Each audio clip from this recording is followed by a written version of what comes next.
आई ए जमाना के ऊपर गीत बा जौन की आजकल के हमनी के संस्कार हो गइल बा, वही संस्कार के बारे में गीत बा कि ऐसन जमाना आई सबका अखिया से लाज गई। ऐसन जमाना आई सबका अखिया से लाज गई। ओ ऐसन जमाना आई सबका अखिया से लाज गई। ऐसन जमाना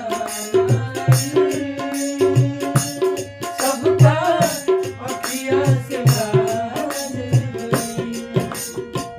इतने ना आगे का बेटा बने हीरो बा करे बनिहारी, करे बनिहारी हो करे बनिहारी।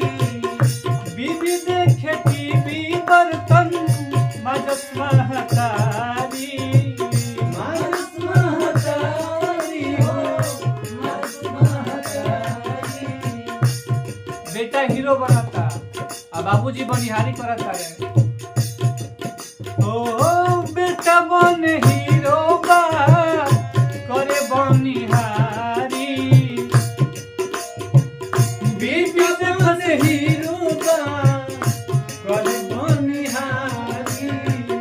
बीबी देखे टीवी बर्तन माजे महतारी, बीबी देखे टीवी बर्तन माजे महतारी।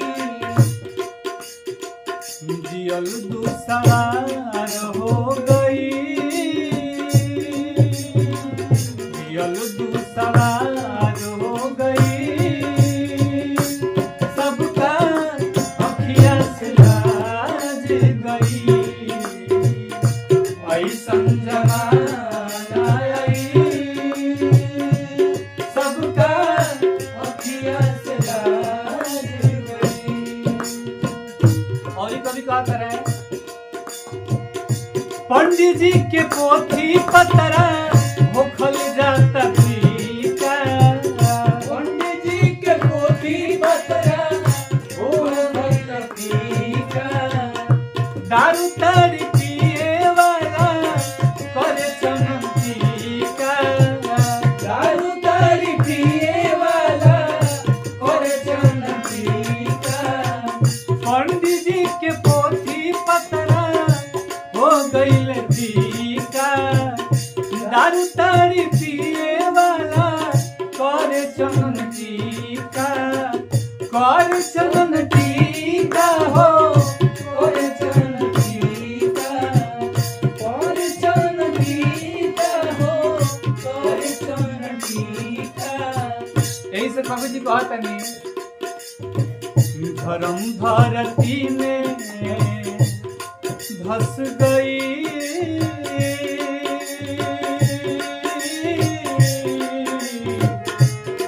धस गई रे। धर्म धरती में धस गई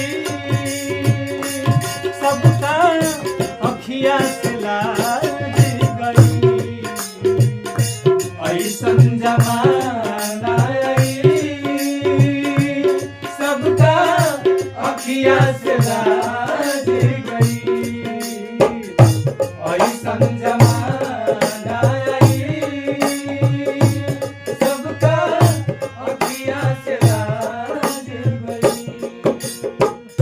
लास्ट में भाव लगता कि सगरी ओराइल जाता नेह और नाता, सगरी ओराइल जाता नेह और नाता।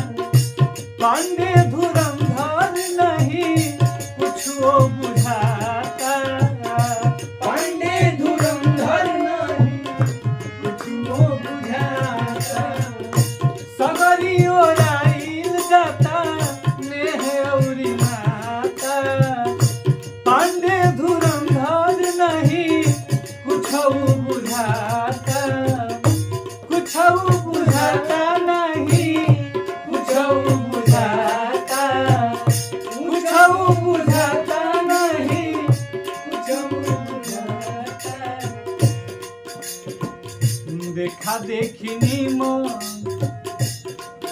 लास्ट में कहा तनी कवि जी, देखा देखी नीमन अरे बाउर हो गई, सबका अखिया से लाज गई। ऐसन जमाना आई, सबका अखिया से लाज गई। ऐसन जमाना आई, सबका अखिया से लाज गई। ऐसन जमाना आई, सबका अखिया से